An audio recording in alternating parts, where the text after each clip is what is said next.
की फतेह है। विघ्न विनाशन सोए।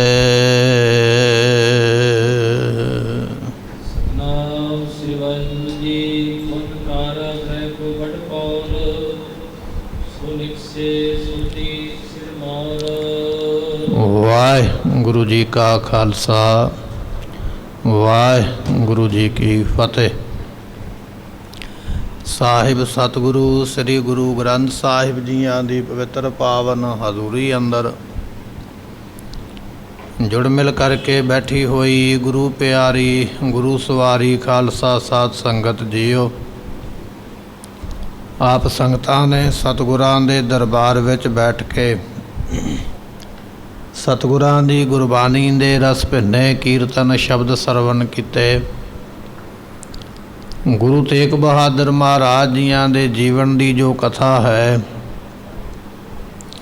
ਉਹ ਆਪਾਂ ਹਰ ਰੋਜ਼ ਇਸ ਵੇਲੇ ਸਰਵਣ ਕਰਦੇ ਹਾਂ।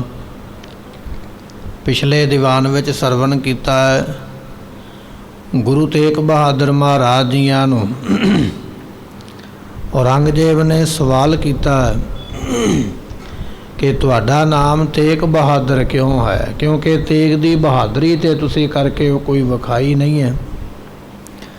ਸਤਿਗੁਰੂ ਕਹਿਣ ਲੱਗੇ, ਜੇ ਤੁਸੀਂ ਇਹ ਗੱਲ ਜਾਣਨੀ ਚਾਹੁੰਦੇ ਹੋ ਤੇ ਫਿਰ ਇੱਕ ਬੜੇ ਮਜ਼ਬੂਤ ਲੋਹੇ ਦੀ ਇੱਕ ਤਲਵਾਰ ਬਣਾਓ।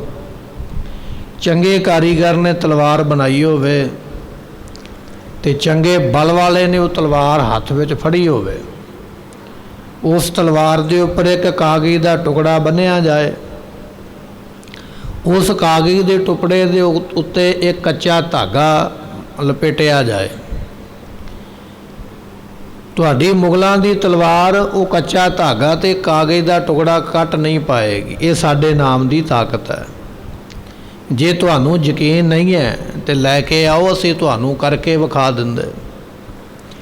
ਔਰੰਗਜ਼ੇਬ ਨੇ ਤਲਵਾਰ ਬਣਾਈ ਹੈ। ਜਿਵੇਂ ਮਹਾਰਾਜ ਨੇ ਆਖਿਆ ਉਸੇ ਤਰ੍ਹਾਂ ਕੀਤਾ ਗਿਆ। ਔਰੰਗਜ਼ੇਬ ਦੇ ਵਜ਼ੀਰ ਤਲਵਾਰ ਲੈ ਕੇ ਮਹਾਰਾਜ ਦੇ ਕੋਲ ਆਏ। ਸਤਿਗੁਰੂ ਜਿਹੜੀ ਜੇਲ੍ਹ ਵਿੱਚ ਬੰਦ ਸਨ ਉੱਥੋਂ ਮਹਾਰਾਜ ਨੂੰ ਲੈ ਕੇ ਹੁਣ ਚੱਲੇ ਨੇ। ਕਿਵੇਂ ਮਹਾਰਾਜ ਪਹੁੰਚਦੇ ਨੇ, ਕੀ ਕੌਤਕ ਕਰਦੇ ਨੇ, ਅੱਜ ਆਪਾਂ ਸਰਵਣ ਕਰਾਂਗੇ। ਆਓ ਮਨ ਦੇ ਧਿਆਨ ਨੂੰ ਟਿਕਾਈਏ, ਮਿਲ ਕੇ ਆਖੀਏ ਸਤਨਾਮ ਸ੍ਰੀ ਵਾਹਿਗੁਰੂ ਸਾਹਿਬ ਜੀ। ਸੋ ਸਤਿਗੁਰੂ ਪਾਤਸ਼ਾਹ ਮਹਾਰਾਜ ਜੀਆਂ ਨੂੰ ਉਸ ਲੋਹੇ ਦੇ ਪਿੰਜਰੇ ਵਿੱਚੋਂ ਬਾਹਰ ਕੱਢਿਆ ਗਿਆ, ਜਿੱਥੇ ਕਈ ਦਿਨਾਂ ਤੋਂ ਮਹਾਰਾਜ ਕੈਦ ਸਨ ਨਾ, ਲੋਹੇ ਦਾ ਪਿੰਜਰਾ। ਆਪਾਂ ਅੱਗੇ ਵੀ ਇਹ ਬਚਨ ਸਰਵਣ ਕੀਤਾ। ਉਹ ਪਿੰਜਰਾ ਇੰਨਾ ਸਖਤ ਤੇ ਮਜ਼ਬੂਤ ਬਣਾਇਆ ਗਿਆ, ਉਹ ਪਿੰਜਰਾ ਇੰਨਾ ਦੁਖਦਾਈ ਬਣਾਇਆ ਗਿਆ ਜਿਹਦੇ ਵਿੱਚ ਖੜਾ ਨਹੀਂ ਆਦਮੀ ਸਿੱਧਾ ਹੋ ਸਕਦਾ। ਸਿੱਧਾ ਲੱਕ ਕਰਕੇ ਖੜਾ ਨਹੀਂ ਹੋਇਆ ਜਾਂਦਾ। ਕੁੱਬ ਪਾ ਕੇ ਨੀਵਾਂ ਹੋ ਕੇ ਬੰਦਾ ਖੜ ਸਕਦਾ। ਇਸ ਤਰੀਕੇ ਦਾ ਬਣਾਇਆ ਵੀ ਸਿੱਧਾ ਚੌਂਕੜਾ ਮਾਰ ਕੇ ਬੈਠਾ ਨਾ ਜਾਵੇ, ਪੈਰਾਂ ਭਾਰ ਜੇ ਕੋਈ ਸਮਾਂ ਬੈਠ ਸਕੇ ਤੇ ਬੈਠ ਸਕੇ, ਤੇ ਲੰਮੇ ਵੀ ਨਾ ਪਿਆ ਜਾਵੇ, ਜਾਂ ਆਸਰਾ ਲੈ ਕੇ ਕਿਸੇ ਪਾਸੇ ਦਾ ਬੰਦਾ ਖੜ ਨਾ ਸਕੇ। ਇਸ ਤਰ੍ਹਾਂ ਦਾ ਪਿੰਜਰਾ ਬਣਾਇਆ। ਭਾਵ ਇਹ ਸੀ ਵੀ ਇਹ ਖੜੇ ਖੜੇ ਥੱਕ ਜਾਣਗੇ, ਬੈਠੇ ਬੈਠੇ ਥੱਕ ਜਾਣਗੇ, ਜਾਂ ਇਹ ਸੌਣਗੇ ਨਹੀਂ ਤੇ ਨਾ ਸੌਣ ਕਰਕੇ ਵੀ ਥੱਕ ਜਾਣਗੇ, ਸਾਡੀ ਗੱਲ ਮੰਨ ਲੈਣਗੇ।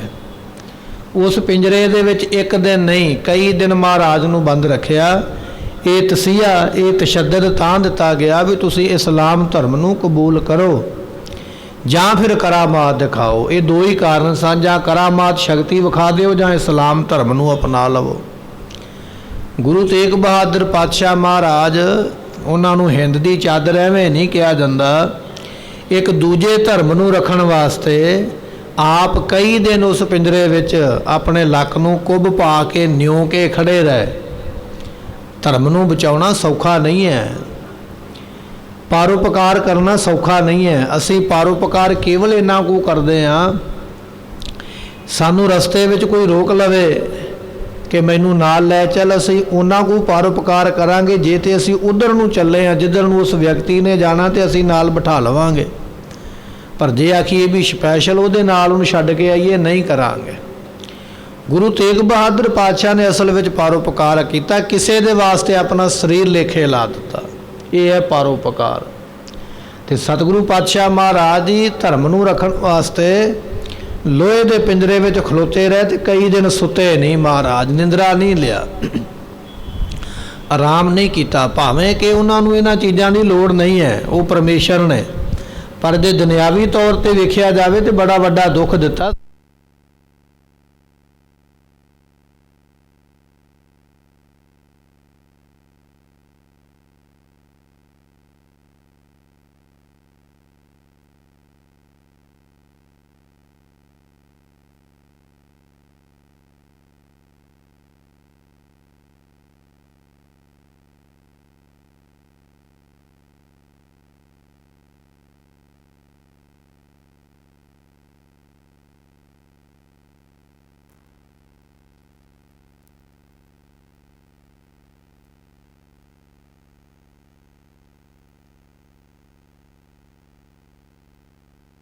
ਪੁਰਾਣੇ ਜਿਹੜੇ ਧਰਮ ਦੇ ਪੈਰੋਕਾਰ ਸਨ, ਧਾਰਮਿਕ ਲੋਕ, ਉਹ ਵੀ ਨਾਲ ਮਹਾਰਾਜ ਜੀਆਂ ਦੇ ਤੇ ਸਤਿਗੁਰਾਂ ਨੂੰ ਲੈ ਕੇ ਜੇਲ੍ਹ ਤੋਂ ਬਾਹਰ ਨਿਕਲੇ।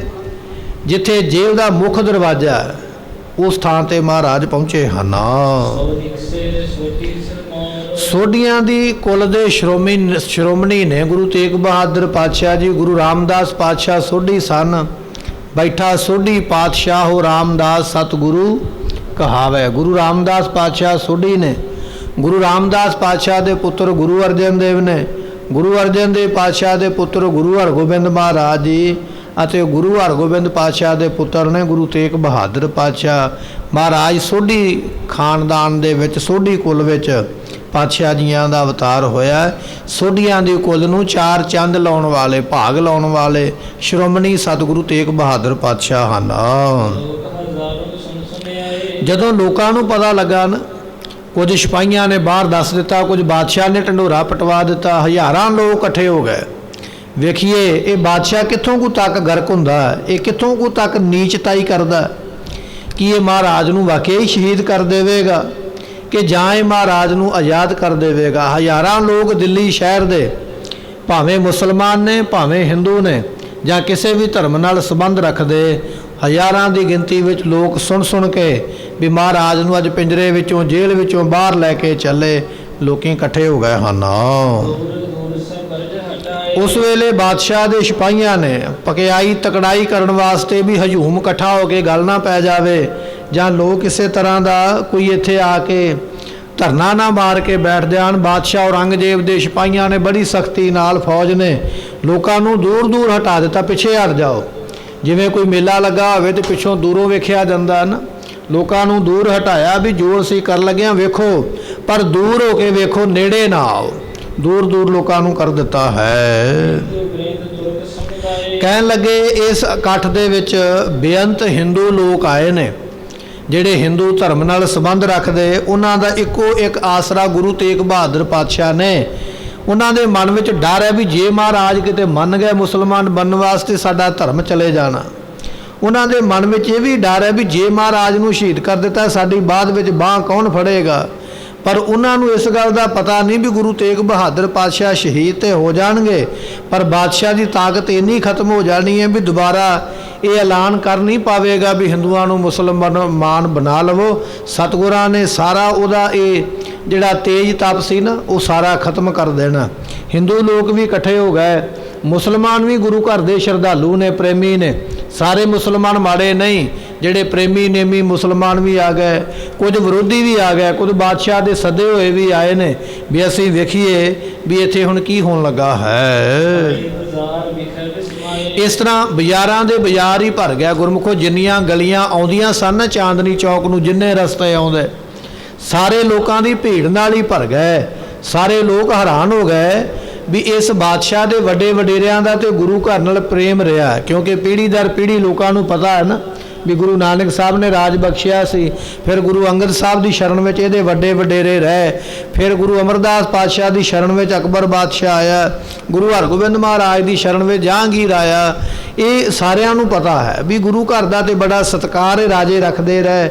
ਅੱਜ ਉਸੇ ਗੁਰੂ ਘਰ ਦੇ ਗੁਰੂ ਨੂੰ ਇਹਨਾਂ ਨੇ ਕੈਦ ਕੀਤਾ। ਇਹ ਲੋਕ ਹੈਰਾਨ ਨੇ ਔਰੰਗਜ਼ੇਬ ਦੀ ਇਹ ਕਰਤੂਤ ਵੇਖ ਕੇ, ਇਸ ਕਰਕੇ ਇਕੱਠੇ ਹੁੰਦੇ ਹਨ।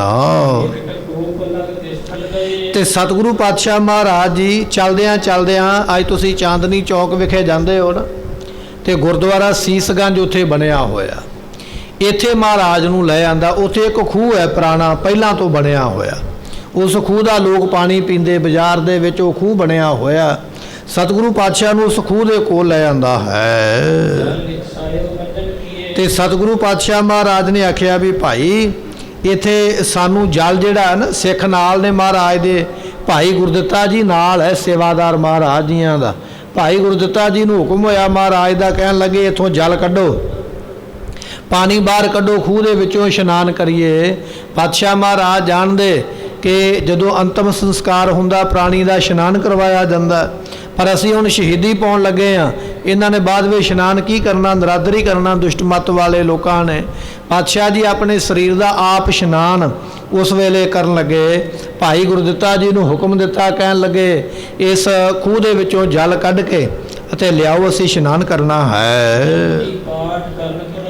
ਤੇ ਸਤਿਗੁਰੂ ਪਾਤਸ਼ਾਹ ਮਹਾਰਾਜ ਜੀਆਂ ਨੇ ਇੱਥੇ ਫਿਰ ਜਪਜੀ ਸਾਹਿਬ ਦਾ ਪਾਠ ਜਿਹੜਾ ਨਾ ਬੈਠ ਕੇ ਕੀਤਾ ਹੈ। ਜਿੱਥੇ ਮਹਾਰਾਜ ਦੀ ਸ਼ਹੀਦੀ ਹੋਈ ਨਾ, ਉਸ ਖੂਹ ਦੇ ਕੋਲ ਬਿਲਕੁਲ ਇੱਕ ਬੋਹੜ ਦਾ ਰੁੱਖ ਹੈ। ਅੱਜ ਰੁੱਖ ਨਹੀਂ ਹੈ ਉੱਥੇ। ਇਹ ਸਾਡੀ ਬਦਕਿਸਮਤੀ ਹੈ ਕਿ ਸਾਡੇ ਜਿਹੜੇ ਧਾਰਮਿਕ ਲੋਕ ਸਨ, ਧਰਮ ਦੇ ਆਗੂ, ਜਥੇਬੰਦੀਆਂ ਕਹਿ ਲਈਏ ਜਾਂ ਕਾਰ ਸੇਵਾ ਵਾਲੇ ਬਾਬੇ ਕਹਿ ਲਈਏ, ਭਾਵੇਂ ਕਿ ਉਹਨਾਂ ਨੇ ਇਮਾਰਤਾਂ ਤੇ ਬੜੀਆਂ ਵੱਡੀਆਂ ਸਾਨੂੰ ਬਣਾ ਕੇ ਦੇ ਦਿੱਤੀਆਂ, ਬੜਾ ਸੋਨਾ ਲਾ ਦਿੱਤਾ, ਬੜੀਆਂ ਸਹੂਲਤਾਂ ਦੇ ਦਿੱਤੀਆਂ, ਇਸੀ ਹਾਲ ਬਣ ਗਏ, ਲਿਫਟਾਂ ਲੱਗ ਗਈਆਂ, ਚੜ੍ਹ ਕੇ ਨਾ ਜਾਣਾ ਪਵੇ, ਥੱਕਣਾ ਨਾ ਪਵੇ, ਬੜੇ ਸੋਹਣੇ ਲੰਗਰ ਹਾਲ ਵੀ ਬਣਾ ਦਿੱਤੇ। ਪਰ ਇੱਕ ਸਾਨੂੰ ਬੜੀ ਵੱਡੀ ਘਾਟ ਇਹ ਪਾਈ ਹੈ ਵੀ ਸਾਡੀਆਂ ਇਤਿਹਾਸਕ ਨਿਸ਼ਾਨੀਆਂ ਖਤਮ ਵੀ ਇਹਨਾਂ ਬਾਬਿਆਂ ਨੇ ਕੀਤੀਆਂ। ਅਸੀਂ ਕਿਸੇ ਬਾਬੇ ਦੇ ਖਿਲਾਫ ਨਹੀਂ, ਪਰ ਇਹ ਬਹੁਤ ਵੱਡਾ ਇੱਕ ਕੌਮ ਨੂੰ ਘਾਟਾ ਪਿਆ ਜਿਹੜਾ ਕਦੇ ਨਹੀਂ ਪੂਰਾ ਹੋਣਾ। ਜਿਹੜੀਆਂ ਗੁਰੂ ਸਾਹਿਬ ਦੀਆਂ ਨਿਸ਼ਾਨੀਆਂ ਉਹ ਕੇਵਲ ਪੱਥਰ ਲਾ ਕੇ ਮਹਿੰਗਾ, ਤੇ ਪੱਥਰਾਂ ਦੇ ਕਰਕੇ ਉਹ ਰੁੱਖ ਜਿਹੜੇ ਸਨ ਗੁਰੂ ਘਰ ਨਾਲ ਸੰਬੰਧਿਤ, ਜਾਂ ਇਮਾਰਤਾਂ ਸਨ ਗੁਰੂ ਘਰ ਨਾਲ ਸੰਬੰਧਿਤ, ਲੋਕਾਂ ਤੋਂ ਪੈਸਾ ਇਕੱਠਾ ਕਰਨ ਵਾਸਤੇ। ਇਹ ਕੇਵਲ ਇੱਕ ਬਿਜ਼ਨਸ ਹੀ ਹੈ, ਧੰਦਾ ਹੀ ਬਣਾ ਲਿਆ ਲੋਕਾਂ ਨੇ ਗੁਰੂ ਦੀ ਸੇਵਾ ਨੂੰ। ਇਮਾਰਤ ਢਾਹ ਕੇ ਨਵੀਂ ਬਣਾਓ, ਪੈਸਾ ਵਾਧੂ ਇਕੱਠਾ ਕਰੋ ਤੇ ਆਪ ਆਨੰਦ ਲਓ। ਇਟਲੀ ਵਰਗੇ ਦੇਸ਼ਾਂ ਵਿੱਚ, ਬਾਹਰ ਵਿਦੇਸ਼ ਦੇ ਵਿੱਚ 400 500 600 ਸਾਲ ਪੁਰਾਣੀਆਂ ਮਸਜਿਦਾਂ ਜਿਹੜੀਆਂ ਨੇ, ਮਸੀਤਾਂ, ਉਹਨਾਂ ਨੇ ਸਾਂਭ ਕੇ ਰੱਖੀਆਂ ਹੋਈਆਂ, 600 ਸਾਲ ਪੁਰਾਣੀਆਂ, ਬਿਲਕੁਲ ਹੂਬਹੂ ਉਸੇ ਤਰ੍ਹਾਂ, ਨਹੀਂ ਢਾਇਆ ਗਿਆ, ਨਹੀਂ ਵਿਗਾੜਿਆ ਗਿਆ। ਇਹ ਨਿਸ਼ਾਨੀ ਹੈ, ਸਾਡੀਆਂ ਆਉਣ ਵਾਲੀਆਂ ਪੀੜ੍ਹੀਆਂ ਵੇਖਣਗੀਆਂ। ਤੇ ਸਾਡੇ ਇਤਿਹਾਸਕ ਸਥਾਨਾਂ ਨੂੰ ਤੇ ਇੰਨਾ ਸਮਾਂ ਹੀ ਨਹੀਂ ਹਾਲੇ ਹੋਇਆ, ਅਸੀਂ ਢਾਹ ਕੇ ਬਲਡੋਜ਼ਰ ਫੇਰ ਕੇ ਨਵੀਆਂ ਇਮਾਰਤਾਂ ਬਣਾ ਦਿੱਤੀਆਂ। ਸਾਡੇ ਨੇੜੇ ਚਮਕੌਰ ਸਾਹਿਬ ਦਾ ਸਥਾਨ ਹੈ, ਜਿਸ ਗੜੀ ਵਿੱਚ ਮਹਾਰਾਜ ਲੜੇ, ਉਹ ਗੜੀ ਨੂੰ ਸਾਂਭਿਆ ਜਾ ਸਕਦਾ ਸੀ ਆਉਣ ਵਾਲੇ ਸਮੇਂ ਨੂੰ ਵਿਖਾਉਣ ਵਾਸਤੇ ਵੀ ਆਹ ਉਹ ਥਾਂ ਹੈ ਜਿੱਥੇ 10ਵੇਂ ਪਾਤਸ਼ਾਹ ਨੇ ਜੰਗ ਕੀਤਾ। ਉਹਨੂੰ ਢਾਹ ਕੇ ਉੱਥੇ ਆਲੀਸ਼ਾਨ ਬਿਲਡਿੰਗਾਂ ਖੜੀਆਂ ਕਰ ਦਿੱਤੀਆਂ, ਪਰ ਨਿਸ਼ਾਨੀ ਤੇ ਕੋਈ ਨਹੀਂ ਨਾ ਰਹਿ ਗਈ। ਹੁਣ ਦੁਬਾਰਾ ਇੱਟਾਂ ਲਾ ਕੇ ਉਸ ਨੂੰ ਬਣਾਇਆ ਜਾ ਰਿਹਾ, ਪਰ ਉਹ ਪਹਿਲੀ ਨਿਸ਼ਾਨੀ ਢਾਹ ਦਿੱਤੀ ਹੈ। ਸਾਡੇ ਨੇੜੇ ਹੀ ਗੁਰਦੁਆਰਾ ਸਰਹੰਦ ਫਤਿਹਗੜ੍ਹ ਸਾਹਿਬ, ਉਹ ਠੰਡਾ ਬੁਰਜ, ਜਿਸ ਬੁਰਜ ਦੇ ਵਿੱਚ ਮਾਤਾ ਗੁਜਰੀ ਜੀਆਂ ਨੂੰ, ਸਾਹਿਬਜ਼ਾਦਿਆਂ ਨੂੰ ਕੈਦ ਕੀਤਾ ਗਿਆ, ਉਹ ਬੁਰਜ ਬੜਾ ਮਜ਼ਬੂਤ ਬਣਿਆ ਹੋਇਆ, ਉਸ ਨੂੰ ਸਾਂਭਿਆ ਜਾ ਸਕਦਾ, ਰੱਖਿਆ ਜਾ ਸਕਦਾ। ਬੁਰਜ ਨੂੰ ਢਾਹ ਕੇ ਨਵਾਂ ਬਣਾਇਆ ਗਿਆ, ਕਾਹਦੇ ਵਾਸਤੇ? ਮਾਇਆ ਇਕੱਠੀ ਹੋਵੇ, ਨਿਸ਼ਾਨੀ ਸਾਡੇ ਹੱਥੋਂ ਚਲੇ ਗਈ। ਇਹੋ ਜਿਹੀਆਂ ਕਈ ਉਦਾਹਰਨਾਂ ਨੇ ਜਿਹੜੀਆਂ ਅਸੀਂ ਆਪਣੇ ਕੋਲੋਂ ਗਵਾ ਬੈਠੇ ਹਾਂ। ਆਮ ਸਿੱਖ ਜਿਹੜਾ ਉਸ ਨੂੰ ਜਾਣਕਾਰੀ ਨਹੀਂ ਹੈ, ਜਿਨ੍ਹਾਂ ਨੂੰ ਜਾਣਕਾਰੀ ਹੈ ਉਹਨਾਂ ਨੇ ਧਰਮ ਦਾ ਆਪਣੇ ਆਪ ਨੂੰ ਠੇਕੇਦਾਰ ਹੀ ਬਣਾ ਲਿਆ, ਖਾ ਲਓ ਜਿਵੇਂ ਖਾਧਾ ਜਾਂਦਾ। ਇਸੇ ਤਰ੍ਹਾਂ ਖੰਡੂਰ ਸਾਹਿਬ ਦੀ ਧਰਤੀ ਤੇ ਗੁਰਦੁਆਰਾ ਦਰਬਾਰ ਸਾਹਿਬ, ਜਿਸ ਨੂੰ ਖੱਡੀ ਸਾਹਿਬ ਵੀ ਆਖਿਆ ਜਾਂਦਾ, ਦਰਬਾਰ ਸਾਹਿਬ ਵੀ ਆਖਿਆ ਜਾਂਦਾ, ਇੱਥੇ ਗੁਰੂ ਅਮਰਦਾਸ ਮਹਾਰਾਜ ਦੇ ਚਰਨਾਂ ਦੇ ਨਾਲ ਇੱਕ ਕਿੱਲਾ ਲੱਗਾ ਸੀ। ਆਪਾਂ ਇਤਿਹਾਸ ਵਿੱਚ ਪੜ੍ਹਦੇ ਹਾਂ ਵੀ ਜਦੋਂ ਮਹਾਰਾਜ ਪਾਣੀ ਲੈਣ ਗਏ ਨਾ ਅੰਮ੍ਰਿਤ ਵੇਲੇ, ਹਨੇਰਾ ਸੀ ਤੇ ਹਨੇਰੇ ਵਿੱਚ ਪਤਾ ਨਹੀਂ ਲੱਗਾ ਉਹ ਕਿੱਲਾ ਸੀ। ਕਿਸੇ ਜੁਲਾਹੇ ਦੇ ਘਰ ਦੇ ਵਿੱਚ ਉਹ ਖੱਡੀ ਬੁਣਦਾ ਸੀ ਤੇ ਉਹਦੇ ਨਾਲ ਬੰਨ੍ਹਦਾ ਸੀ ਆਪਣੀ ਡੋਰ ਵਗੈਰਾ। ਉਹ ਕਿੱਲਾ ਮਹਾਰਾਜ ਦੇ ਚਰਨਾਂ ਨੂੰ ਲੱਗਾ ਤੇ ਸਤਿਗੁਰੂ ਡਿੱਗ ਪਏ ਸਨ ਉੱਥੇ, ਤੇ ਉਹ ਕਿੱਲਾ ਚਰਨ ਲੱਗਣ ਕਰਕੇ ਮੁੜ ਕੇ ਰੁੱਖ ਬਣ ਗਿਆ। ਉਹ ਹਰਿਆ ਭਰਿਆ ਹੋ ਗਿਆ, ਫੁੱਟ ਪਿਆ ਆਪਣੇ ਆਪ ਹੀ, ਫੁੱਟ ਕੇ ਤੇ ਰੁੱਖ ਬਣ ਗਿਆ। ਹੁਣ ਯਾਦਗਾਰ ਤੇ ਬੜੀ ਵਧੀਆ ਹੈ ਕਿ ਸਾਡੇ ਗੁਰੂ ਦਾ ਇਹਦੇ ਨਾਲ ਚਰਨ ਲੱਗਾ, ਤੇ ਇਤਿਹਾਸਕ ਚੀਜ਼ ਹੈ, ਅਸੀਂ ਆਪਣੇ ਬੱਚਿਆਂ ਨੂੰ ਦਿਖਾ ਵੀ ਸਕਦੇ ਹਾਂ ਵੀ ਆਹ ਮਹਾਰਾਜ ਦੀ ਨਿਸ਼ਾਨੀ ਹੈ।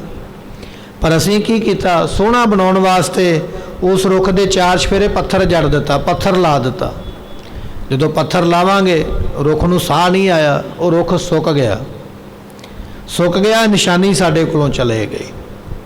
ਫਿਰ ਉਸ ਰੁੱਖ ਨੂੰ ਪੱਟ ਕੇ ਮੁੱਢੋਂ ਵੱਢ ਕੇ ਆਰੀ ਦੇ ਨਾਲ ਸ਼ੀਸ਼ੇ ਦੇ ਵਿੱਚ ਜੜ ਦਿੱਤਾ, ਸ਼ੀਸ਼ੇ ਦਾ ਫਰੇਮ ਬਣਾ ਕੇ ਤੇ ਉਹਦੇ ਵਿੱਚ ਉਹ ਲੱਕੜ ਰੱਖ ਦਿੱਤੀ ਹੈ। ਜਿੱਥੇ ਸੀ ਉੱਥੋਂ ਪੱਟ ਕੇ ਦਰਬਾਰ ਦੇ ਅੰਦਰ ਜਿਵੇਂ ਮਹਾਰਾਜ ਦਾ ਆਪਣੇ ਪ੍ਰਕਾਸ਼ ਹੈ ਨਾ, ਇਸ ਤਰ੍ਹਾਂ ਪ੍ਰਕਾਸ਼ ਦੇ ਨਾਲ ਲਿਆ ਕੇ ਰੱਖਤਾ ਸੀਸਾ, ਉਹਦੇ ਵਿੱਚ ਉਹ ਲੱਕੜ ਰੱਖ ਦਿੱਤੀ। ਉੱਤੇ ਲਿਖਿਆ ਇਹ ਲੱਕੜ ਉਹ ਹੈ ਜਿਹਦੇ ਨਾਲ ਮਹਾਰਾਜ ਦਾ ਚਰਨ ਲੱਗਾ। ਆਉਣ ਵਾਲੇ ਹੋਰ 20-50 ਸਾਲਾਂ ਨੂੰ ਕੌਣ ਯਕੀਨ ਕਰੇਗਾ ਵੀ ਲੱਕੜ ਉਹੀ ਹੈ। ਜਿਹੜੇ ਉਸ ਲੱਕੜ ਨੂੰ ਵੱਢ ਕੇ ਉੱਥੇ ਰੱਖ ਸਕਦੇ, ਉਹ ਲੱਕੜ ਨੂੰ ਬਦਲ ਕੇ ਹੋਰ ਵੀ ਤੇ ਉੱਥੇ ਲਿਆ ਸਕਦੇ। ਇੱਕ ਨਿਸ਼ਾਨੀ ਸਾਡੇ ਕੋਲੋਂ ਖਤਮ ਹੋ ਗਈ। ਕਿਉਂ? ਕਿਉਂਕਿ ਅਸੀਂ ਪੱਥਰ ਨੂੰ ਅਹਿਮੀਅਤ ਦਿੱਤੀ ਹੈ, ਨਿਸ਼ਾਨੀ ਨੂੰ ਨਹੀਂ। ਪੱਥਰ ਲਾਇਆ, ਨਿਸ਼ਾਨੀ ਗੁਰੂ ਦੀ ਖਤਮ ਕਰ ਦਿੱਤੀ ਹੈ। ਇਸੇ ਤਰ੍ਹਾਂ ਹੋਰ ਵੀ ਥਾਵਾਂ ਤੇ ਜਿਵੇਂ ਮਾਛੀਵਾੜਾ, ਜਿਵੇਂ ਦਮਦਮਾ ਸਾਹਿਬ ਹੈ, ਕਈ ਜੰਡ ਪੁਰਾਣੇ ਨੇ। ਉੱਥੇ ਜੰਡ ਦੇ ਰੁੱਖ ਜਿੱਥੇ ਮਹਾਰਾਜ ਨੇ ਘੋੜਾ ਬੱਧਾ ਜਾਂ ਮਹਾਰਾਜ ਬੈਠੇ, ਉਹ ਸਾਰੇ ਦੇ ਸਾਰੇ ਖਤਮ ਹੋ ਗਏ ਜਾਂ ਹੋਣ ਕਿਨਾਰੇ ਨੇ, ਅੱਧੇ ਸੁੱਕ ਗਏ, ਅੱਧੇ ਘੁਰੇ ਭਰੇ ਨੇ। ਜੇ ਉਹ ਹਾਲ ਰਿਹਾ ਤਾਂ ਉਹ ਨਿਸ਼ਾਨੀਆਂ ਖਤਮ ਹੋ ਜਾਣਗੀਆਂ, ਨਹੀਂ ਰਹਿਣਗੀਆਂ। ਇਹ ਸਾਡੀ ਤਰਾਸਦੀ ਹੈ, ਇਹ ਸਾਡਾ ਕਮਜ਼ੋਰਪਣ ਹੈ, ਸਾਡਾ ਧਰਮ ਵੱਲ ਖਿਆਲ ਨਹੀਂ। ਅਸੀਂ ਆਪਣੇ ਘਰੇਲੂ ਕੰਮਾਂ ਵਿੱਚ ਰੁੱਝ ਗਏ। ਜਿਨ੍ਹਾਂ ਦਾ ਧਰਮ ਵੱਲ ਕੋਈ ਮਾੜਾ ਮੋਟਾ ਹੈ ਸੀ ਖਿਆਲ, ਉਹਨਾਂ ਨੇ ਧਰਮ ਨੂੰ ਆਪਣੇ ਕਮਾਈ ਵਾਸਤੇ ਵਰਤ ਲਿਆ। ਧਾਰਮਿਕ ਨਿਸ਼ਾਨੀਆਂ ਖਤਮ ਹੋ ਗਈਆਂ। ਇੱਥੇ ਜਿਹੜਾ ਬਚਨ ਆ ਰਿਹਾ ਹੈ ਨਾ, ਮਹਾਰਾਜ ਨੇ ਜਦੋਂ ਇਸ਼ਨਾਨ ਕੀਤਾ ਤੇ ਉਸ ਖੂਹੀ ਦੇ ਉੱਪਰ ਜਿੱਥੇ ਇਸ਼ਨਾਨ ਕੀਤਾ ਨਾ ਗੁਰੂ ਤੇਗ ਬਹਾਦਰ ਮਹਾਰਾਜ ਜੀਆਂ ਨੇ, ਉੱਥੇ ਇੱਕ ਬੋਹੜ ਦਾ ਰੁੱਖ ਸੀਗਾ, ਉਹਦੇ ਥੱਲੇ ਮਹਾਰਾਜ ਬੈਠੇ ਸਨ। ਉੱਥੇ ਸ਼ਹੀਦੀ ਹੋਈ ਪਾਤਸ਼ਾਹ ਜੀਆਂ ਦੀ। ਬੋਹੜ ਦੇ ਰੁੱਖ ਥੱਲੇ ਮਹਾਰਾਜ ਬੈਠੇ, ਇਸ਼ਨਾਨ ਕੀਤਾ। ਇਸ਼ਨਾਨ ਕਰਨ ਤੋਂ ਮਗਰੋਂ ਜਪਜੀ ਸਾਹਿਬ ਦਾ ਪਾਠ ਕੀਤਾ। ਤੇ ਮਹਾਂਪੁਰਸ਼ ਦੱਸਦੇ ਸਨ ਵੀ 3 ਪਾਠ ਗੁਰੂ ਤੇਗ ਬਹਾਦਰ ਪਾਤਸ਼ਾਹ ਨੇ ਉੱਥੇ ਜਪਜੀ ਸਾਹਿਬ ਦੇ ਬੈਠ ਕੇ ਆਪ ਆਪਣੇ ਮੁਖ ਤੋਂ ਕੀਤੇ। 3 ਪਾਠ ਜਪਜੀ ਸਾਹਿਬ ਦੇ। ਤੁਸੀਂ ਅੱਜ ਹੁਣ ਸੀਸਗੰਜ ਗੁਰਦੁਆਰੇ ਸਾਹਿਬ ਜਾਂਦੇ ਹੋ ਦਰਸ਼ਨ ਕਰਨ ਵਾਸਤੇ, ਖੂਹੀ ਤੇ ਹੈ ਪਰ ਉਹ ਰੁੱਖ ਨਹੀਂ ਹੈ, ਪੱਟ ਦਿੱਤਾ ਗਿਆ, ਵੱਢ ਦਿੱਤਾ ਗਿਆ, ਸੁੱਕ ਗਿਆ। ਪੱਥਰ ਨੂੰ 4 ਚਫੇਰੇ ਲਾਤਾ, ਰੁੱਖ ਸੁੱਕ ਗਿਆ, ਨਿਸ਼ਾਨੀ ਚਲੇ ਗਈ। ਹੁਣ ਇੱਕ ਨਕਲੀ ਰੁੱਖ ਬਣਾ ਕੇ ਉੱਥੇ ਲਾ ਦਿੱਤਾ, ਨਕਲੀ ਰੁੱਖ ਦੀ ਪੇਂਟਿੰਗ ਕਰਕੇ ਨਾ, ਤੇ ਉਹ ਉੱਥੇ ਰੱਖ ਦਿੱਤਾ। ਪੇਂਟਿੰਗ ਵਿਖਾ ਦਿੰਦੇ ਵੀ ਆਹ ਰੁੱਖ ਹੈ। ਹੁਣ ਪੇਂਟਿੰਗ ਦਾ ਤੇ ਅਸਲੀ ਰੁੱਖ ਦਾ ਬੜਾ ਫਰਕ ਹੈ। ਉਹ ਨਿਸ਼ਾਨੀ ਹੈ, ਯਾਦਗਾਰ ਹੈ ਵੀ ਮਹਾਰਾਜ ਇੱਥੇ ਬੈਠੇ ਸਨ। ਹੁਣ ਕੇਵਲ ਉੱਥੇ ਇੱਕ ਕਾਗਜ਼ ਜਿਹਾ ਖੜਾ ਕਰ ਛੱਡਿਆ ਵੀ ਇਹ ਰੁੱਖ ਹੈ, ਨਿਸ਼ਾਨੀ ਚਲੇ ਗਈ। ਇਹ ਸਾਡੇ ਪੁਰਾਣੇ ਇਤਿਹਾਸਕ ਸਥਾਨਾਂ ਦੀਆਂ ਪੁਰਾਣੀਆਂ ਨਿਸ਼ਾਨੀਆਂ ਨੇ, ਜਿਹੜੀਆਂ ਸਾਂਭਣੀਆਂ ਰੱਖਣੀਆਂ ਬੜੀਆਂ ਜ਼ਰੂਰੀ ਸਨ, ਪਰ ਉਹ ਜਾਂਦੀਆਂ ਰਹੀਆਂ। ਨਾ ਪੁਰਾਣੀਆਂ ਇਮਾਰਤਾਂ ਰਹਿ ਗਈਆਂ, ਨਾ ਉਹ ਰੁੱਖ ਰਹਿ ਗਏ। ਇਹ ਗੱਲ ਠੀਕ ਹੈ ਵੀ ਅਸੀਂ ਰੁੱਖਾਂ ਨਾਲ ਨਹੀਂ ਜੁੜੇ, ਰੁੱਖ ਦੀ ਪੂਜਾ ਨਹੀਂ ਕਰਨੀ ਅਸੀਂ, ਪਰ ਰੁੱਖ ਅਸੀਂ ਆਪਣੇ ਵੱਡਿਆਂ ਦੀ ਯਾਦ ਜਾਣ ਕੇ, ਗੁਰੂ ਦੀ ਨਿਸ਼ਾਨੀ ਜਾਣ ਕੇ ਰੱਖ ਤੇ ਸਕਦੇ ਹਾਂ, ਦੱਸ ਸਕਦੇ ਆਉਣ ਵਾਲੇ ਸਮੇਂ ਵਿੱਚ ਵੀ ਇਹ ਉਹ ਜਗ੍ਹਾ ਜਿੱਥੇ ਮਹਾਰਾਜ ਨੇ ਆਹ ਕਾਰਜ ਕੀਤਾ ਸੀ। ਨਿਸ਼ਾਨੀ ਨਾ ਰਹੀ ਤੇ ਕੀ ਦੱਸਾਂਗੇ। ਪੱਥਰ ਨੇ ਕੁਝ ਨਹੀਂ ਦੇਣਾ, ਪਰ ਨਿਸ਼ਾਨੀ ਜਿਹੜੀ ਆ ਉਹ ਖਤਮ ਹੋ ਗਈ ਹੈ। ਸੋ ਸਤਿਗੁਰੂ ਪਾਤਸ਼ਾਹ ਗੁਰੂ ਤੇਗ ਬਹਾਦਰ ਮਹਾਰਾਜ ਜੀਆਂ ਨੇ ਉਸ ਖੂਹੀ ਦੇ ਪਾਣੀ ਨਾਲ ਇਸ਼ਨਾਨ ਕੀਤਾ, ਜਲ ਦੇ ਨਾਲ ਇਸ਼ਨਾਨ ਕਰਨ ਤੋਂ ਮਗਰੋਂ ਜਪਜੀ ਸਾਹਿਬ ਦੇ 3 ਪਾਠ ਆਪਣੇ ਮੁਖ ਤੋਂ ਉਸ ਵੇਲੇ ਪਾਤਸ਼ਾਹ ਨੇ ਆਪਣੇ ਮੁਖੋਂ ਉਚਾਰੇ, ਮੁਖੋਂ ਕੀਤੇ। ਬੋਹੜ ਦਾ ਉਹ ਰੁੱਖ ਹੈ, ਉੱਥੇ ਨਿਸ਼ਾਨੀ ਹੈ, ਜਿੱਥੇ ਖੂਹੀ ਬਣੀ ਹੋਈ ਉੱਥੇ ਮਹਾਰਾਜ ਬੈਠੇ ਨੇ। ਪਰ ਇਹ ਤੁਹਾਡੀ ਜਾਣਕਾਰੀ ਵਾਸਤੇ ਬਚਨ ਹੈ ਵੀ ਅੱਜ ਉਹ ਰੁੱਖ ਉੱਥੇ ਨਹੀਂ ਹੈ। ਅੱਜ ਤੇ ਕੇਵਲ ਉੱਥੇ ਇੱਕ ਛਿੰਡਰੀ ਜੀ ਬਣਾ ਕੇ ਲਾ ਛੱਡੀ ਹੈ। ਅਸਲੀ ਉਹ ਰੁੱਖ ਜਿਹੜਾ ਉਹ ਪਟਿਆ ਗਿਆ, ਖਤਮ ਹੋ ਗਿਆ, ਕਿੱਧਰ ਚਲਾ ਗਿਆ ਕੋਈ ਪਤਾ ਨਹੀਂ ਕੀ ਬਣਿਆ। ਸੋ ਕਹਿਣ ਲੱਗੇ ਵੀ ਇਸ ਤਰ੍ਹਾਂ ਭਾਈ ਉਹ ਜਿਹੜਾ ਉੱਥੇ ਸਥਾਨ ਹੈ ਉਹ ਉੱਥੇ ਬਣਿਆ ਹੈ। ਤੇ ਉਸ ਵੇਲੇ ਸਤਿਗੁਰਾਂ ਨੇ ਇਹ ਹੁਕਮ ਕੀਤਾ ਉਸ ਵਿਅਕਤੀ ਨੂੰ। ਇੱਥੇ ਇੱਕ ਬਚਨ ਹੋਰ ਦੱਸਣ ਵਾਲਾ ਹੈ। ਕਰਤਾਰਪੁਰ ਸਾਹਿਬ ਦੀ ਧਰਤੀ ਜਿਹੜਾ ਜਲੰਧਰ ਦੇ ਨੇੜੇ ਸ਼ਹਿਰ ਹੈ ਨਾ, ਇੱਥੇ ਥੰਮ ਸਾਹਿਬ ਗੁਰਦੁਆਰਾ ਗੁਰੂ ਅਰਜਨ ਦੇਵ ਪਾਤਸ਼ਾਹ ਦਾ ਬਣਿਆ ਹੋਇਆ। ਇੱਥੇ ਇੱਕ ਥੰਮ ਸੀ, ਬੜੀ ਪੁਰਾਣੀ ਨਿਸ਼ਾਨੀ। ਉਸ ਥੰਮ ਨੂੰ ਜਲੰਧਰ ਦੇ ਸੂਬੇਦਾਰ ਨੇ ਸਾੜ ਦਿੱਤਾ ਸੀ। ਗੁੱਸੇ ਵਿੱਚ ਆ ਕੇ ਸਿੱਖਾਂ ਤੋਂ ਬਦਲਾ ਲੈਣ ਵਾਸਤੇ ਥੰਮ ਨੂੰ ਅੱਗ ਲਾ ਕੇ ਸਾੜਿਆ। ਜਦੋਂ ਸਿੱਖਾਂ ਦਾ ਜ਼ੋਰ ਪਿਆ ਨਾ, ਤੇ ਉਸ ਵੇਲੇ ਫਿਰ ਆਪਸ ਵਿੱਚ ਸਲਾਹ ਕੀਤੀ ਵੀ ਕੀ ਕੀਤਾ ਜਾਵੇ। ਤੇ ਫੈਸਲਾ ਇਹ ਹੋਇਆ, ਇਹਨੇ ਸਾਡੇ ਗੁਰੂ ਦੀ ਨਿਸ਼ਾਨੀ ਨੂੰ ਸਾੜਿਆ, ਥੰਮ ਨੂੰ ਸਾੜਿਆ, ਇਸੇ ਨੂੰ ਵੀ ਸਾੜਿਆ ਜਾਵੇ, ਇਹਨੂੰ ਸਜ਼ਾ ਦਿੱਤੀ ਜਾਵੇ, ਇਹਨੂੰ ਮਾਫ ਨਹੀਂ ਕਰਨਾ, ਇਹ ਗੁਨੇਗਾਰ ਹੈ, ਸਾਡੇ ਗੁਰੂ ਦੀ ਨਿਸ਼ਾਨੀ ਸਾੜੀ ਹੈ, ਇਹਨੂੰ ਵੀ ਸਾੜਿਆ ਜਾਵੇ। ਤੇ ਉਹਨੂੰ ਸਾੜਿਆ ਗਿਆ, ਸਾੜ ਕੇ ਉਹਨੂੰ ਮਾਰਿਆ ਗਿਆ। ਪੁਰਾਤਨ ਸਿੱਖਾਂ ਦਾ ਇੰਨਾ ਧਿਆਨ ਸੀ ਆਪਣੇ ਗੁਰੂ ਦੀ ਨਿਸ਼ਾਨੀ ਵੱਲ ਵੀ ਸਾਡੇ ਗੁਰੂ ਦੀ ਨਿਸ਼ਾਨੀ ਨੂੰ ਕੋਈ ਵਿਗਾੜਦਾ ਉਹਨੂੰ ਸਜ਼ਾ ਦਿੱਤੀ ਜਾਵੇ ਤਾਂ ਕਿ ਗਾਂ ਕੋਈ ਕਰੇ ਨਾ। ਪਰ ਜਦੋਂ ਆਪਣੇ ਹੀ ਸਿੱਖੀ ਬੇਸ ਵਿੱਚ ਬਣੇ ਹੋਏ ਮਸੰਦ ਇਹ ਕੰਮ ਕਰਨਗੇ ਤੇ ਉਹਨਾਂ ਨੂੰ ਕੌਣ ਵਰਜੇਗਾ, ਕੌਣ ਰੋਕੇਗਾ। ਗੁਰੂ ਤੇਗ ਬਹਾਦਰ ਪਾਤਸ਼ਾਹ ਨੇ ਇਸ਼ਨਾਨ ਕਰਨ ਤੋਂ ਮਗਰੋਂ ਆਖਿਆ ਅਸੀਂ ਹੁਣ ਜਪਜੀ ਸਾਹਿਬ ਦਾ ਪਾਠ ਕਰਨ ਲੱਗੇ ਹਾਂ ਤੇ ਜਪਜੀ ਸਾਹਿਬ ਦਾ ਪਾਠ ਜਦੋਂ ਕਰਾਂਗੇ ਫਿਰ ਅਸੀਂ ਸੀਸ ਨਵਾਵਾਂਗੇ, ਆਪਣਾ ਸੀਸ ਆਪੇ ਨੀਵਾਂ ਕਰਾਂਗੇ, ਅਕਾਲ ਪੁਰਖ ਨੂੰ ਨਮਸਕਾਰ ਕਰਾਂਗੇ, ਪਰਮਾਤਮਾ ਨੂੰ ਉਹਦਾ ਧੰਨਵਾਦ ਕਰਾਂਗੇ। ਜਦੋਂ ਅਸੀਂ ਗੁਰਬਾਣੀ ਦਾ ਪਾਠ ਕਰੀਏ ਤੇ ਆਪਣਾ ਸੀਸ ਨਵਾਈਏ, ਕਹਿੰਦੇ ਫਿਰ ਉਸ ਵੇਲੇ ਤੇ ਸਤਿਗੁਰੂ ਪਾਤਸ਼ਾਹ ਕਹਿੰਦੇ ਫਿਰ ਉਦੋਂ ਤੁਸੀਂ ਆਪਣੀ ਤਲਵਾਰ ਦਾ ਵਾਰ ਕਰਿਓ ਸਾਡੀ ਗਰਦਨ ਦੇ ਉੱਪਰ। ਜਿਹੜੀ ਤਲਵਾਰ ਲੈ ਕੇ ਆਏ ਹੋ ਨਾ ਤੁਸੀਂ, ਬੜੀ ਤਿੱਖੀ ਕਰਕੇ ਫੌਲਾਦ ਦੇ ਲੋਹੇ ਦੀ ਬਣਾ ਕੇ, ਬੜੇ ਤਗੜੇ ਕਾਰੀਗਰ ਨੇ ਇਹ ਕਿਰਪਾਨ ਘੜੀ ਹੈ, ਤਲਵਾਰ ਬਣਾਈ ਹੈ। ਉਹਦੇ ਉੱਪਰ ਅਖਬਾਰ ਜਾਂ ਕਾਗਜ਼ ਕੋਈ ਬੱਧਾ ਹੋਇਆ, ਕਾਗਜ਼ ਦੇ ਟੁਕੜੇ ਦੇ ਉੱਪਰ ਇੱਕ ਮੌਲੀ ਦਾ ਧਾਗਾ ਬੱਧਾ। ਪਾਤਸ਼ਾਹ ਕਹਿੰਦੇ ਸਾਡੇ ਨਾਮ ਵਿੱਚ ਇੰਨੀ ਤਾਕਤ ਹੈ, ਤੁਹਾਡੀ ਇਹ ਤਲਵਾਰ ਤੇ ਕਾਗਜ਼ ਦੇ ਟੁਕੜੇ ਨੂੰ ਕੱਟ ਨਹੀਂ ਪਾਵੇਗੀ। ਪਰ ਤੁਸੀਂ ਹੁਣ ਪ੍ਰੈਕਟੀਕਲ ਕਰਕੇ ਵੇਖਣਾ ਚਾਹੁੰਦੇ ਹੋ, ਜਦੋਂ ਅਸੀਂ ਸੀਸ ਝੁਕਾਵਾਂਗੇ ਉਦੋਂ ਆਪਣੀ ਤਲਵਾਰ ਦਾ ਤੁਸੀਂ ਵਾਰ ਕਰਿਓ, ਫਿਰ ਤੁਹਾਨੂੰ ਸਮਝ ਪਏਗੀ ਵੀ ਇਹ ਤੁਹਾਡੀ ਤਲਵਾਰ ਵਿੱਚ ਕਿੰਨੀ ਤਾਕਤ ਹੈ। ਇਸ ਤਰ੍ਹਾਂ ਮਹਾਰਾਜ ਕਹਿ ਕੇ ਨਾ ਇਸ਼ਨਾਨ ਕਰਕੇ ਤੇ ਉਹਨਾਂ ਨੂੰ ਦੱਸ ਕੇ, ਜਿਹੜੇ ਬਾਦਸ਼ਾਹ ਦੇ ਵਜ਼ੀਰ ਆਏ ਸਨ, ਕਹਿ ਕੇ ਜਿਹੜਾ ਉਹ ਬੋਹੜ ਦਾ ਰੁੱਖ ਹੈ ਉਹਦੇ ਥੱਲੇ ਮਹਾਰਾਜ ਜਾ ਕੇ ਬੈਠ ਗਏ ਤੇ ਸਤਿਗੁਰਾਂ ਨੇ ਉੱਥੇ ਬੈਠ ਕੇ ਫਿਰ ਤੇ ਸਤਿਗੁਰੂ ਪਾਤਸ਼ਾਹ ਮਹਾਰਾਜ ਜੀਆਂ ਨੇ ਉਸ ਵੇਲੇ ਬੈਠ ਕੇ ਫਿਰ ਜਪਜੀ ਸਾਹਿਬ ਦਾ ਪਾਠ ਉੱਥੇ ਕੀਤਾ। 3 ਪਾਠ ਜਪਜੀ ਸਾਹਿਬ ਦੇ ਆਪਣੇ ਮੁਖੋਂ ਮਹਾਰਾਜ ਸਾਹਿਬ ਜੀਆਂ ਨੇ ਉਸ ਵੇਲੇ ਉਚਾਰਨ ਕੀਤੇ, ਉਸ ਵੇਲੇ ਪੜ੍ਹੇ ਨੇ। ਜਪਜੀ ਸਾਹਿਬ ਦਾ ਪਾਠ ਪੜ੍ਹਿਆ ਮਹਾਰਾਜ ਸਾਹਿਬ ਜੀਆਂ ਨੇ। ਸਤਿਗੁਰਾਂ ਦੇ ਇਤਿਹਾਸ ਵਿੱਚ, ਗੁਰਸਿੱਖਾਂ ਦੇ ਇਤਿਹਾਸ ਵਿੱਚ ਇਹ ਕਈਆਂ ਥਾਵਾਂ 'ਤੇ ਬਚਨ ਆਪਾਂ ਨੂੰ ਸੁਣਨ ਵਾਸਤੇ ਮਿਲਦਾ ਹੈ। ਜਦੋਂ ਗੁਰੂ ਕੇ ਸਿੱਖ ਆਪਣੀ ਮਰਜ਼ੀ ਨਾਲ ਸਰੀਰ ਛੱਡ ਕੇ ਜਾਂਦੇ ਉਦੋਂ ਜਪਜੀ ਸਾਹਿਬ ਦਾ ਪਾਠ ਕਰਕੇ, ਜਿਵੇਂ ਬਾਬਾ ਗੁਰਦਿੱਤਾ ਜੀਆਂ ਦਾ ਇਤਿਹਾਸ ਆਪਾਂ ਪੜ੍ਹਿਆ ਸੀ, ਗੁਰੂ ਹਰਗੋਬਿੰਦ ਪਾਤਸ਼ਾਹ ਕਹਿੰਦੇ ਪੁੱਤਰ ਜਾਂ ਫਿਰ ਤੁਸੀਂ ਰਹੋਗੇ ਜਾਂ ਅਸੀਂ ਰਵਾਂਗੇ। ਤੁਸੀਂ ਮਰੀ ਹੋਈ ਗਾਂ ਜਿਉਂਦੀ ਕੀਤੀ ਹੈ, ਇਹ ਰੱਬ ਦੇ ਕੰਮ ਦੇ ਵਿੱਚ ਤੁਸੀਂ ਦਖਲਅੰਦਾਜ਼ੀ ਕੀਤੀ ਹੈ, ਜਾਂ ਤੇ ਹੁਣ ਤੁਸੀਂ ਚਲੇ ਜਾਓ ਜਾਂ ਅਸੀਂ ਚੱਲੇ ਹਾਂ। ਤੇ ਬਾਬਾ ਗੁਰਦਿੱਤਾ ਜੀ ਕਹਿਣ ਲੱਗੇ ਨਹੀਂ ਪਿਤਾ ਜੀ ਫਿਰ ਅਸੀਂ ਜਾਂਦੇ ਹਾਂ। ਤੇ ਫਿਰ ਜਾ ਕੇ ਉਹਨਾਂ ਨੇ ਕੀਰਤਪੁਰ ਸਾਹਿਬ ਦੀ ਧਰਤੀ ਤੇ ਜਪਜੀ ਸਾਹਿਬ ਦਾ ਪਾਠ ਕੀਤਾ, ਚਾਦਰਾ ਲੈ ਕੇ ਤੇ ਆਪ ਸਰੀਰ ਛੱਡ ਕੇ ਚਲੇ ਗਏ। ਇਸੇ ਤਰ੍ਹਾਂ ਬਾਬਾ ਅਟਲ ਰਾਏ ਜੀਆਂ ਦਾ ਵੀ ਬਚਨ ਆਉਂਦਾ ਹੈ ਕਿ ਉਹਨਾਂ ਨੇ ਮੋਹਨ ਰਾਮ ਦੇ ਇੱਕ ਬੱਚੇ ਨੂੰ ਜਿਉਂਦਾ ਕਰ ਦਿੱਤਾ ਸੀ। ਇਹ ਵੀ ਗੁਰੂ ਹਰਗੋਬਿੰਦ ਪਾਤਸ਼ਾਹ ਦੇ ਪੁੱਤਰ ਸਨ। ਮਹਾਰਾਜ ਨੇ ਆਖਿਆ ਪੁੱਤਰ ਜੀ ਇਹ ਗਲਤ ਕੀਤਾ, ਜੇ ਮੋਹਨ ਨੂੰ ਜਿਉਂਦੇ ਕੀਤਾ ਤੇ ਹੁਣ ਆਪ ਜੀ ਫਿਰ ਜਾਓ ਸੰਸਾਰ ਤੋਂ ਸਰੀਰ ਛੱਡ ਦਿਓ। ਬਾਬਾ ਅਟਲ ਰਾਏ ਜੀਆਂ ਨੇ, ਜਿੱਥੇ ਅੱਜ ਗੁਰਦੁਆਰਾ ਸਾਹਿਬ ਬਣਿਆ ਹੋਇਆ ਨਾ ਬਾਬਾ ਅਟਲ ਜੀ, ਬੜੀ ਉੱਚੀ ਉਹ ਗੁੰਮਦ ਬਣਿਆ, ਬਿਲਡਿੰਗ ਬਣੀ ਹੈ, ਉੱਥੇ ਬਾਬਾ ਅਟਲ ਰਾਏ ਜੀਆਂ ਨੇ ਫਿਰ ਜਪਜੀ ਸਾਹਿਬ ਦਾ ਪਾਠ ਕਰਕੇ ਚਾਦਰਾ ਲੈ ਕੇ ਤੇ ਆਪਣਾ ਸਰੀਰ ਛੱਡ ਗਏ। ਇਹ ਬਚਨ ਆਪਾਂ ਤਾਂ ਸਰਵਨ ਕਰ ਰਹੇ ਹਾਂ ਕਿ ਗੁਰੂ ਕਾਲ ਦੇ ਵਿੱਚ ਭਾਵੇਂ ਗੁਰੂ ਪਰਿਵਾਰ ਜਾਂ ਗੁਰੂ ਸਾਹਿਬਾਨ ਆਪ ਜਾਂ ਗੁਰੂ ਕੇ ਸਿੱਖ ਜਿਹੜੇ ਆਪਣੇ ਮਰਜ਼ੀ ਨਾਲ ਸਰੀਰ ਛੱਡਦੇ, ਉਹ ਜਪਜੀ ਸਾਹਿਬ ਦਾ ਪਾਠ ਕਰਕੇ ਗੁਰੂ ਨਾਨਕ ਪਾਤਸ਼ਾਹ ਨੂੰ ਯਾਦ ਕਰਦੇ, ਫਿਰ ਆਪਣਾ ਇਹ 5 ਭੌਤਿਕ ਸਰੀਰ ਤਿਆਗ ਜਾਂਦੇ। ਇੱਥੇ ਗੁਰੂਆਂ ਦੇ ਵਿੱਚੋਂ ਸਾਹਿਬ ਗੁਰੂ ਤੇਗ ਬਹਾਦਰ ਪਾਤਸ਼ਾਹ ਮਹਾਰਾਜ ਜੀ, ਉਹਨਾਂ ਨੇ ਜਪਜੀ ਸਾਹਿਬ ਦਾ ਪਾਠ ਕੀਤਾ ਹੈ। ਸੋ ਕਹਿਣ ਲੱਗੇ ਮੱਘਰ ਦਾ ਉਹ ਮਹੀਨਾ ਅਤੇ ਪੰਚਮੀ ਵਾਲੇ ਦਿਨ ਮਹਾਰਾਜ ਜੀਆਂ ਨੇ, ਮੱਘਰ ਦੀ ਪੰਚਮੀ ਜਦੋਂ ਹੁੰਦੀ ਹੈ, ਕਹਿਣ ਲੱਗੇ ਭਾਈ ਇਹ ਪਛਾਣੋ ਵੀ ਇਸ ਦਿਨ ਨੂੰ ਮਹਾਰਾਜ ਨੇ ਇਹ ਕਾਰਜ ਕੀਤਾ ਹੈ। ਤੇ ਕਹਿਣ ਲੱਗੇ ਵੀ ਉਸ ਦਿਨ ਵੀਰਵਾਰ ਦਾ ਦਿਨ ਸੀ, ਜਦੋਂ ਮਹਾਰਾਜ ਦੀ ਸ਼ਹੀਦੀ ਜਿਸ ਦਿਨ ਹੋਣ ਲੱਗੀ ਹੈ, ਵੀਰਵਾਰ ਉਹ ਦਿਨ ਪਾਤਸ਼ਾਹ ਜੀਆਂ ਤੇ ਪੰਚਮੀ ਹੈ ਮੱਘਰ ਮਹੀਨੇ ਦੀ। ਤੇ ਪਾਤਸ਼ਾਹ ਜੀ ਉਸ ਵੇਲੇ ਆਪਣਾ ਇਹ ਸਰੀਰ ਜਿਹੜਾ ਨਾ ਤਿਆਗ ਕੇ ਸੱਚਖੰਡ ਨੂੰ ਜਾਣ ਦੀ ਤਿਆਰੀ ਕਰਦੇ ਹਨ। ਤੇ ਕਵੀ ਸੰਤੋਖ ਸਿੰਘ ਜੀ ਕਹਿੰਦੇ ਵੀ ਇਹ 1732 ਜਿਹੜਾ ਬਿਕਰਮੀ ਸੰਮਤ ਹੈ, ਉਸ ਵੇਲੇ ਮਹਾਰਾਜ ਜੀਆਂ ਨੇ ਇਹ ਆਪਣਾ ਸਰੀਰ ਜਿਹੜਾ ਹੈ ਉਹ ਛੱਡਣ ਦਾ ਇਹ ਸਮਾਂ, ਸੰਮਤ ਕੀ ਸੀ, ਉਹ ਹੈ 1732। ਅਤੇ ਇਸੇ ਤਰ੍ਹਾਂ ਵੀਰਵਾਰ ਦਾ ਦਿਨ ਮਹਾਰਾਜ ਨੇ ਜਦੋਂ ਸਰੀਰ ਛੱਡਿਆ। ਸੋ ਕਹਿਣ ਲੱਗੇ ਵੀ ਇਸੇ ਤਰ੍ਹਾਂ ਇੱਥੇ ਸਾਰੇ ਇਹ ਕਾਰਜ ਮਹਾਰਾਜ ਜੀਆਂ ਨੇ ਕੀਤੇ ਨੇ।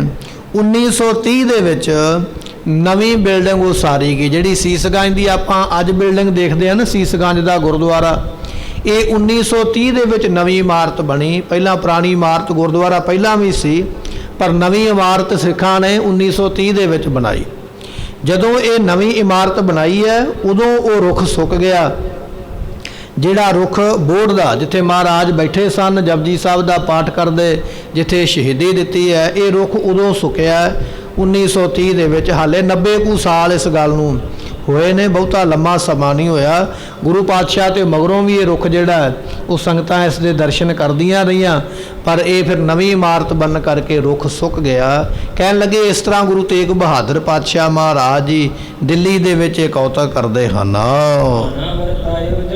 ਤੇ ਸਤਿਗੁਰੂ ਪਾਤਸ਼ਾਹ ਮਹਾਰਾਜ ਜੀ ਆਪਣੀ ਮੌਜ ਦੇ ਨਾਲ ਇਹ ਭਾਣਾ ਵਰਤਾਉਣਾ ਚਾਹੁੰਦੇ। ਮਾਤਾ ਗੁਜਰੀ ਜੀਆਂ ਨੇ ਆਖਿਆ ਮਹਾਰਾਜ ਇਹ ਕਿਉਂ ਆਪ ਜੀ ਕਰਦੇ ਪਏ? ਕਹਿਣ ਲੱਗੇ ਮਾਤਾ ਗੁਜਰੀ ਜੀਆਂ ਨੂੰ ਸਤਿਗੁਰੂ ਜੀ ਕਹਿੰਦੇ ਸਰੀਰ ਤੇ ਛੱਡਣਾ ਹੀ ਹੈ, ਭਾਵੇਂ ਅਨੰਦਪੁਰ ਛੱਡੀਏ ਭਾਵੇਂ ਦਿੱਲੀ ਛੱਡੀਏ, ਸਰੀਰ ਛੱਡਣ ਦਾ ਸਮਾਂ ਨੇੜੇ ਹੈ। ਪਰ ਅਸੀਂ ਚਾਹੁੰਦੇ ਹਾਂ ਵੀ ਇਹ ਸਰੀਰ ਸਾਡਾ ਲੇਖੇ ਅਸੀਂ ਲਾ ਚਲੀਏ, ਧਰਮ ਦੀ ਅਸੀਂ ਰਾਖੀ ਕਰੀਏ। ਇਹ ਭਾਣਾ ਮਹਾਰਾਜ ਨੇ ਆਪ ਵਰਤਾਇਆ, ਇਹ ਆਪ ਸਾਰਾ ਕੁਝ ਮਹਾਰਾਜ ਨੇ ਆਪਣੇ ਹੁਕਮ ਦੇ ਵਿੱਚ, ਆਪਣੀ ਰਜ਼ਾ ਦੇ ਵਿੱਚ, ਆਪਣੀ ਮਰਜ਼ੀ ਦੇ ਨਾਲ ਮਹਾਰਾਜ ਨੇ ਇਹ ਸਾਰਾ ਜਿਹੜਾ ਕੌਤਕ ਹੈ ਉਹ ਰਚਿਆ ਹੈ। ਇਹ ਬਚਨ ਜਿਹੜਾ ਹੈ ਨਾ ਗੁਰੂ ਗੋਬਿੰਦ ਸਿੰਘ ਮਹਾਰਾਜ ਨੇ ਲਿਖਿਆ। ਜਦੋਂ ਬਚਿੱਤਰ ਨਾਟਕ ਆਪਾਂ ਪੜ੍ਹਦੇ ਹਾਂ ਨਾ, 10ਵੇਂ ਪਾਤਸ਼ਾਹ ਨੇ ਬੜੀ ਬਾਣੀ ਲਿਖੀ ਹੈ, ਬੜੇ ਗ੍ਰੰਥ ਲਿਖੇ। ਮਹਾਰਾਜ ਦੇ ਕੋਲ ਬੜੇ ਕਵੀ ਸਨ, ਵਿਦਵਾਨ, ਜਿਹੜੇ ਨਾਲ ਲਿਖਾਈ ਉਹ ਵੀ ਕਰਦੇ ਸਨ। ਪਰ ਜਦੋਂ ਮਹਾਰਾਜ ਨੇ ਅਨੰਦਪੁਰ ਸਾਹਿਬ ਦਾ ਕਿਲਾ ਛੱਡਿਆ, ਬੇਅੰਤ ਗ੍ਰੰਥ ਜਿਹੜੇ ਸਨ ਉੱਥੇ ਰੁੜ ਗਏ ਸਰਸਾ ਨਦੀ ਦੇ ਵਿੱਚ, ਜਿਹੜੇ ਭੇਟ ਹੋ ਗਏ ਪਾਣੀ ਦੀ। ਪਰ ਕੁਝ ਗ੍ਰੰਥ ਜਿਹੜੇ ਸਨ ਉਹ ਬਚ ਗਏ। ਉਹਦੇ ਵਿੱਚ ਇੱਕ ਬਚਿੱਤਰ ਨਾਟਕ ਨਾਮ ਦਾ ਗ੍ਰੰਥ ਹੈ ਜਿਹੜਾ 10ਵੇਂ ਪਾਤਸ਼ਾਹ ਨੇ ਲਿਖਿਆ। ਉਹਦੇ ਵਿੱਚ ਮਹਾਰਾਜ ਨੇ ਬੰਸਾਵਲੀ ਲਿਖੀ ਹੈ ਗੁਰੂ ਘਰ ਦੀ, ਗੁਰੂ ਦੀ ਬੰਸਾਵਲੀ। ਤਿੰਨ ਬੇਦੀਨ ਕੀ ਕੁਲ ਬਿਖੈ ਪ੍ਰਗਟੇ ਨਾਨਕ ਰਾਏ, ਸਭ ਸਿੱਖਣ ਕੋ ਸੁਖ ਦੇ ਜਹ ਤਹ ਭੈ ਸਹਾਏ। ਇਹ ਬਚਨ 10ਵੇਂ ਪਾਤਸ਼ਾਹ ਨੇ ਲਿਖਿਆ ਵੀ ਬੇਦੀ ਕੁਲ ਦੇ ਵਿੱਚ ਗੁਰੂ ਨਾਨਕ ਦੇਵ ਪਾਤਸ਼ਾਹ ਹੋਏ, ਅਤੇ ਫਿਰ ਉਹਨਾਂ ਤੋਂ ਮਗਰੋਂ ਗੁਰੂ ਅੰਗਦ ਸਾਹਿਬ ਦਾ ਨਾਮ ਲਿਖਿਆ, ਫਿਰ ਗੁਰੂ ਅਮਰਦਾਸ ਪਾਤਸ਼ਾਹ ਦਾ ਨਾਮ ਲਿਖਿਆ, ਫਿਰ ਗੁਰੂ ਰਾਮਦਾਸ ਮਹਾਰਾਜ ਦਾ ਨਾਮ ਲਿਖਿਆ। ਇਹ ਗੁਰੂ ਸਾਹਿਬਾਂ ਦੇ ਨਾਮ ਜਿਹੜੇ ਨੇ ਇਹ ਆਪ 10ਵੇਂ ਪਾਤਸ਼ਾਹ ਨੇ ਆਪਣੀ ਕਲਮ ਦੇ ਨਾਲ ਲਿਖੇ। ਫਿਰ ਅੱਗੇ ਬਚਨ ਲਿਖਿਆ ਵੀ ਗੁਰੂ ਰਾਮਦਾਸ ਪਾਤਸ਼ਾਹ ਦੇ ਪੁੱਤਰ ਗੁਰੂ ਅਰਜਨ ਦੇਵ ਮਹਾਰਾਜ ਹੋਏ, ਗੁਰੂ ਅਰਜਨ ਦੇਵ ਜੀਆਂ ਦੇ ਪੁੱਤਰ ਗੁਰੂ ਹਰਗੋਬਿੰਦ ਪਾਤਸ਼ਾਹ ਹੋਏ, ਗੁਰੂ ਹਰਗੋਬਿੰਦ ਪਾਤਸ਼ਾਹ ਜੀਆਂ ਦੇ ਪੋਤਰੇ ਗੁਰੂ ਹਰਰਾਏ ਸਾਹਿਬ ਜੀ ਹੋਏ, ਅਤੇ ਗੁਰੂ ਹਰਰਾਏ ਸਾਹਿਬ ਜੀਆਂ ਦੇ ਪੁੱਤਰ ਗੁਰੂ ਹਰਕ੍ਰਿਸ਼ਨ ਪਾਤਸ਼ਾਹ ਹੋਏ, ਅਤੇ ਗੁਰੂ ਹਰਕ੍ਰਿਸ਼ਨ ਪਾਤਸ਼ਾਹ ਤੋਂ ਬਾਅਦ ਵਿੱਚ ਫਿਰ ਗੁਰੂ ਤੇਗ ਬਹਾਦਰ ਮਹਾਰਾਜ ਹੋਏ। ਜਦੋਂ ਗੁਰੂ ਤੇਗ ਬਹਾਦਰ ਪਾਤਸ਼ਾਹ ਦਾ ਨਾਮ ਲਿਖਿਆ ਨਾ 10ਵੇਂ ਪਾਤਸ਼ਾਹ ਨੇ, ਤੇ ਫਿਰ ਉਹਨਾਂ ਨੇ ਬਚਨ ਉੱਥੇ ਲਿਖੇ, ਕਹਿਣ ਲੱਗੇ ਕਿ ਸੀਸ ਦਿਆ ਪਰ ਸਿਰ ਨਾ ਦਿਆ। ਸੀਸ ਤੇ ਦੇ ਦਿੱਤਾ, ਕੁਰਬਾਨੀ ਤੇ ਦੇ ਦਿੱਤੀ ਮਹਾਰਾਜ ਜੀਆਂ ਨੇ, ਪਰ ਜਿਹੜਾ ਔਰੰਗਜ਼ੇਬ ਚਾਹੁੰਦਾ ਸੀ ਨਾ ਕਿ ਮੈਂ ਹਿੰਦੂ ਧਰਮ ਨੂੰ ਖਤਮ ਕਰ ਦੇਣਾ, ਰਹਿਣ ਨਹੀਂ ਦੇਣਾ, ਤੇ ਜਿਹੜਾ ਬਚਨ ਦਿੱਤਾ ਸੀ ਮਹਾਰਾਜ ਨੇ ਹਿੰਦੂਆਂ ਲੋਕਾਂ ਨੂੰ, ਪੰਡਤਾਂ ਨੂੰ, ਵੀ ਜਾਓ ਜਾ ਕੇ ਔਰੰਗਜ਼ੇਬ ਨੂੰ ਕਹੋ ਕਿ ਸਾਨੂੰ ਮੁਸਲਮਾਨ ਬਣਾ ਲੈਣ ਤੇ ਸਾਰੇ ਹਿੰਦੂ ਮੁਸਲਮਾਨ ਬਣ ਜਾਣਗੇ। ਉਹ ਜਿਹੜਾ ਬਚਨ ਦਿੱਤਾ ਸੀ ਉਹ ਮਹਾਰਾਜ ਨੇ ਪੂਰਾ ਕਰਕੇ ਵਿਖਾਇਆ। ਇਹ ਬਚਨ 10ਵੇਂ ਪਾਤਸ਼ਾਹ ਨੇ ਵੀ ਲਿਖੇ।